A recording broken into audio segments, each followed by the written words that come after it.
नमस्कार दोस्तों, आज हम बात करने वाले हैं कोरोना वायरस में। पेशेंट कोरोना वायरस से जब रिकवर होकर घर पे आता है, उसका 14 दिन का हॉस्पिटलाइजेशन पीरियड या जो भी क्वारंटाइन पीरियड ख़त्म होता है, तो उसके बाद जो उनको लक्षण रहते हैं, काफ़ी लोगों को हॉस्पिटल से आने के बाद भी बहुत दिन तक लक्षण रह सकते हैं। नॉर्मली उनको वीकनेस रहता है, कमजोरी रहती है, बदन दर्द रहता है, हल्का सा बॉडी में स्वेलिंग हल्का सा आ सकता है, हेडेक कंटिन्यूस रह सकता है, मेंटली डिप्रेस हो जाते हैं ऐसे पेशेंट, एंजाइटी उनको होती है और बहुत सारे ऐसे छोटे मोटे लक्षण काफ़ी दिन तक वो चल सकते हैं। उसको हम नॉर्मली लॉन्ग कोविड बोलते हैं। जिनके लक्षण काफ़ी कम समय के लिए रहे उनको शॉर्ट कोविड बोलते हैं, लेकिन नॉर्मली मेडिकल टर्मिनोलॉजी में उसको एक नाम दिया गया है जिसको हम लॉन्ग कोविड बोलते हैं। और ये काफ़ी समय तक लक्षण रहते हैं दोस्तों। तो ये क्यों रहते हैं और कितने दिन तक रह सकते हैं और उसके लिए क्या क्या करना चाहिए, हम उसको लक्षणों को कम कैसे कर सकते हैं, इस रिगार्डिंग आज हम चर्चा करने वाले हैं। तो ये मेरा वीडियो अंत तक ज़रूर देखें दोस्तों, और यही इंफॉर्मेशन ज़्यादा से ज़्यादा लोगों तक पहुंच सके इसको लिए शेयर ज़रूर कीजिए। देखिए दोस्तों, बहुत सारे पेशेंट जो है इस ऐसे लक्षण लेके आते हैं, हॉस्पिटल से आने के बाद भी उनको काफ़ी दिन तक ये लक्षण रहते हैं। वीकनेस रहता है, कमजोरी रहती है, काम करने की इच्छा नहीं होती है, डिप्रेस हो जाते हैं, एंजाइटी हो जाती है बहुत लोगों को, और मेंटल सिम्टम की वजह से उनको नींद नहीं आती है और कुछ काम में मन नहीं लगता है, थोड़ा भी काम करेंगे तो थकावट आती है। ऐसे लक्षण को हम नॉर्मली पोस्ट वायरल सिंड्रोम बोलते हैं या क्रोनिक फटीग सिंड्रोम बोलते हैं। ये तो मेडिकल टर्मिनोलॉजी हो गई दोस्तों, लेकिन ये क्रोनिक फटीग सिंड्रोम के लिए क्या क्या किया जा सकता है जिससे हम उससे बाहर आ सके। देखिए दोस्तों, ये लॉन्ग कोविड सिम्टम जो रहते हैं काफ़ी लोगों में, बहुत लोगों में पाए नहीं जाते, लेकिन काफ़ी लोगों में पाए जाते हैं, जिनकी सीवेरिटी के अनुसार पाए जाते हैं। जिन लोगों को माइल्ड कोविड था, माइल्ड लक्षण माइल्ड कैटेगरी में आते थे, उनको तो ज़्यादा दिन लक्षण रहते नहीं, ज़्यादा से ज़्यादा 15 दिन में लक्षण वो कम हो जाते हैं या चले जाते हैं, उनके बाद उनको कोई लक्षण नहीं होते। लेकिन जो मॉडरेट में आते हैं और जो सीवियर कैटेगरी में जो कोरोना वाले पेशेंट आते हैं, उन लोगों के लक्षण ज़्यादा दिन तक रह सकते हैं दोस्तों। कोई लक्षण के किसी के लक्षण 1.5 महीने तक चलते हैं, किसी के लक्षण 2 महीने तक चलते हैं, उनकी सीवियरिटी के अनुसार। अगर किसी का लंग फाइब्रोसिस हुआ है दोस्तों, मतलब लंग में इन्वॉल्वमेंट बहुत ही काफ़ी ज़्यादा है, तो उनमें काफ़ी दिन तक यह समस्या आ सकती है, सांस लेने में उनको दिक्कत हो सकती है। फाइब्रोसिस होने की वजह से, लंग में इन्वॉल्वमेंट होने की वजह से, फाइब्रोसिस की वजह से वहाँ पे जो दाग है, लंग का इन्वॉल्वमेंट काफ़ी डैमेज हुआ रहता है, लंग का एक आधा पार्ट डैमेज हुआ रहता है निमोनिया की वजह से, तो उसकी वजह से उनको सांस लेने में ज़रा ज़ोर ज़ोर से लेनी पड़ती है या चलने में उनके बाद उनको थकावट आती है।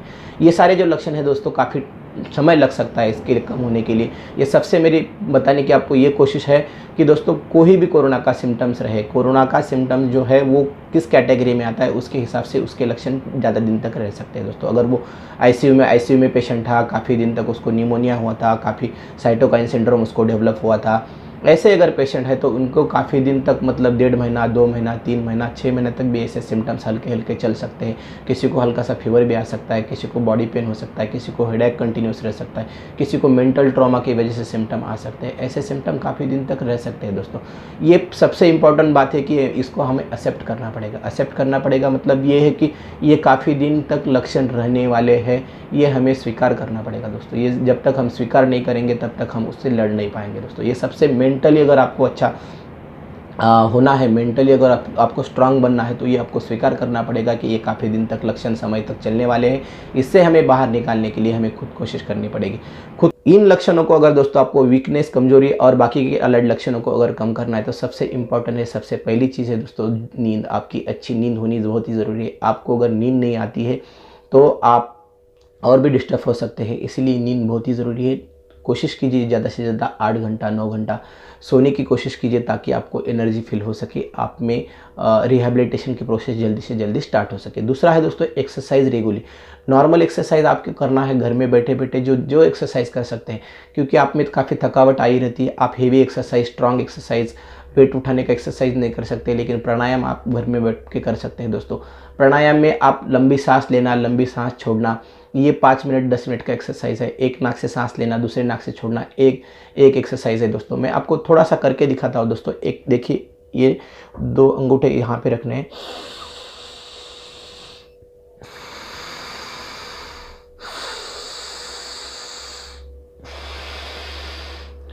ऐसे बहुत सारी एक्सरसाइज है दोस्तों, आप ये घर पे बैठे बैठे कर सकते हैं। दूसरा एक एक्सरसाइज बताता हूँ दोस्तों, ये देखिए, लंबा सांस खींचना है,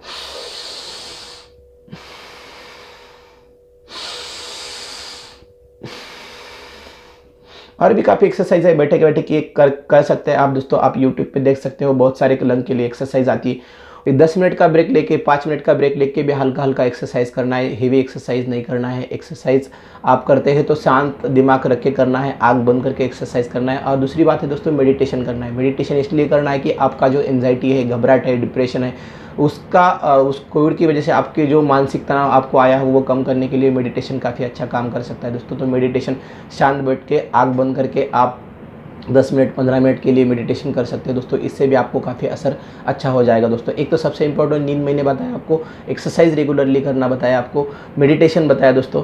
और सबसे इंपॉर्टेंट है दोस्तों, आप कोई भी ड्रग या अल्कोहल, दारू बिल्कुल नहीं पिएंगे दोस्तों, क्योंकि आपकी उससे इम्यूनिटी कम हो सकती है और बीमारी और भी ज़्यादा बढ़ सकती है दोस्तों आपकी।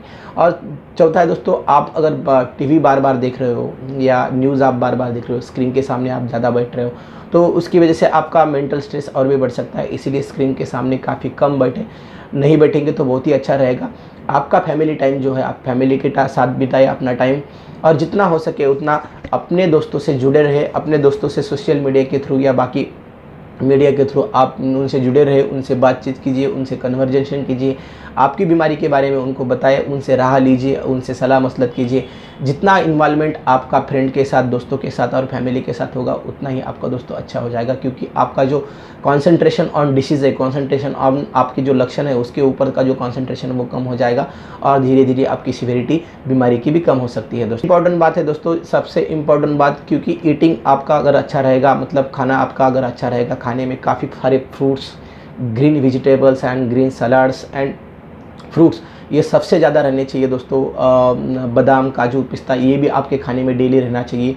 हर दिन कम से कम आप 2-3 फ्रूट तो डेली आपके खाने में होने ही चाहिए दोस्तों। इससे आपको मल्टीविटामिन मिलेंगे और नेचुरली मल्टीविटामिन मिलेंगे, एंटीऑक्सीडेंट मिलेंगे, तो आपकी इम्यूनिटी उससे बढ़ जाएगी और ऑटोमेटिकली आपका जो बीमारी का सीवियरिटी वो दोस्तों कम हो सकता है। देखिए दोस्तों, proper rest, proper diet, proper sleep, meditation, exercise, ये सारी चीज़ आप अगर करेंगे दोस्तों, तो ये सारे जो आपके लक्षण हैं कमजोरी के, बाकी हल्का सा बुखार आना, खांसी आना और पोस्ट कोविड में जितने भी आपको लक्षण हैं, ये धीरे धीरे आपके कम होने वाले हैं और धीरे धीरे कम हो जाएंगे। ये सारी चीज़ें मैंने जो आपको बताई दोस्तों, ये आप अगर कंटिन्यूअस करेंगे तो शायद ऐसा हो सकता है कि आपके लक्षण जितने जल्दी से जल्दी कम हो जाए और आपका रिकवरी जो है जल्दी से जल्दी हो जाए और आप कोविड से बाहर आ सके। यही मेरी बताने की आपको कोशिश थी दोस्तों। ये मेरा वीडियो आपको कैसा लगा? अगर अच्छा लगा हो तो ज़्यादा से ज़्यादा लोगों तक शेयर ज़रूर कीजिए और मेरा यूट्यूब चैनल ज़रूर सब्सक्राइब कीजिए।